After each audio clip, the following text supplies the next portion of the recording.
এমন বন্ধুকে আপনি বানাতে পেরেছেন, আপনি মরে যাওয়ার পর আপনার মৃত মুখটা দেখার জন্য দৌড় দিয়ে আসবে, আপনাকে নিজের হাতে গোসল দেবে, আপনাকে নিজে কাঁধের উপর ভর করে জানাজার মাঠে নিয়ে যাবে, নিজে জানাজার মাঠ থেকে কবরে পারে এনে হাত দিয়ে কবরে নামাবে। কোন সময় অপূর্ণতায়, কোন ব্যর্থতায় আপনার কথা স্মরণ করে মাওলার দরবারে হাত তুলবে, আপনার জন্য দোয়া করবে। এমন বন্ধু কি এখনো পর্যন্ত বানাতে পেরেছেন কিনা একবার চিন্তা করে দেখেন। শূন্যের কোটায় আপনার রেজাল্ট, শূন্যের কোটায় আপনার রেজাল্ট।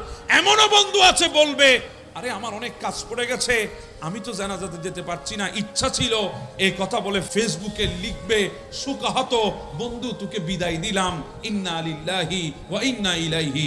বন্ধুত্ব এইটুকু।